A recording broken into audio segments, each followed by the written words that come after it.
بسم اللہ الرحمن الرحیم۔ خلیفہ ہارون الرشید اپنے دربار میں بیٹھا ملکہ زبیدہ سے شطرنج کھیلنے میں مصروف تھا۔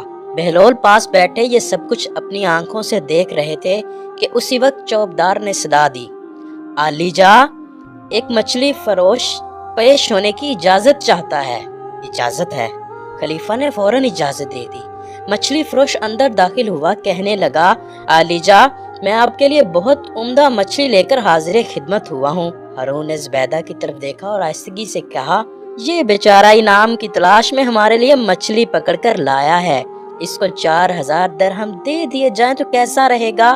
زبیدہ بولی، نہیں میرے سرتاج، ہرگز نہیں، یہ معمولی سا مچھلی فروش اس قابل نہیں کہ اتنی بڑی رقم اس کو انعام میں دے دی جائے۔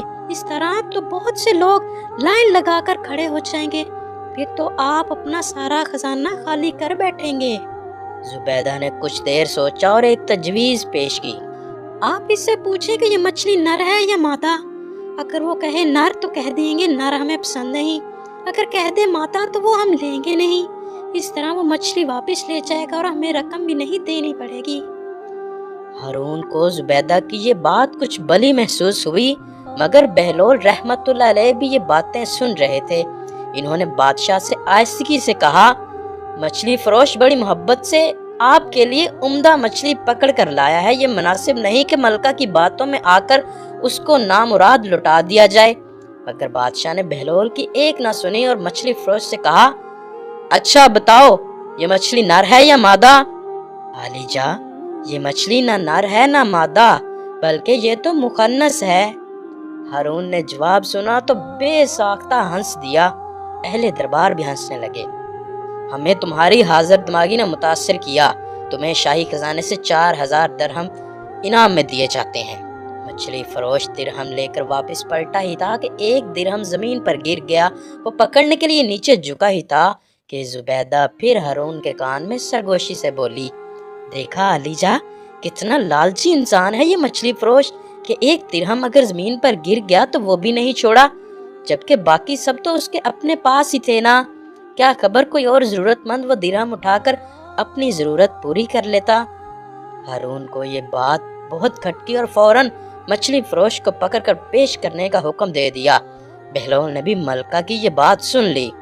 عالی جا، ملکہ کے کہنے پر آپ مچھلی فروش کو نہ روکیے، اسے جانے دیجیے۔ مگر ہارون نے کوئی بات نہ سنی اور مچھلی فروش سے کہنے لگا، اے صیاد، ہمیں تیری یہ حرکت بہت ناگوار گزری کہ تیرے پاس 4 درہم موجود تھے، پھر بھی تم نے جو ایک درہم نیچے گرا وہ بھی چھوڑنا گوارا نہیں کیا کہ شاید تم نہ اٹھاتے تو کوئی اور ضرورت مند اٹھا لیتا۔ عالی جا، جان کی امان پاؤں تو کچھ عرض کروں؟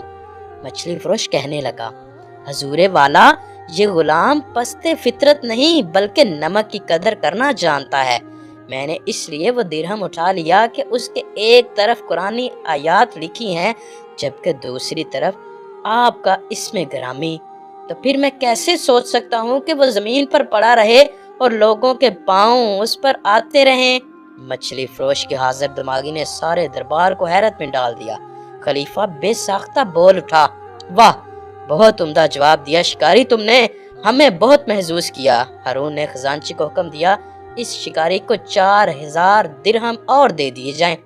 جب مچھلی فروش رخصت ہو گیا تو حضرت بہلول رحمت اللہ علیہ نے ہارون سے کہا، میں نہ کہتا تھا کہ شکاری کو بار بار نہ روکیں، اب وہ 4 کی بجائے 8000 درہم لے کر جا رہا ہے۔ ہارون ہنس دیا، ہاں، واقعی مجھے تمہاری بات پر غور کرنا چاہیے تھا۔ دوستو، ویڈیو اچھی لگی تو لائک اور شیئر کیجئے اور اسی سلسلے کی مزید ویڈیوز دیکھنے کے لیے ہمارے چینل کو ضرور سبسکرائب کریں۔ اللہ حافظ۔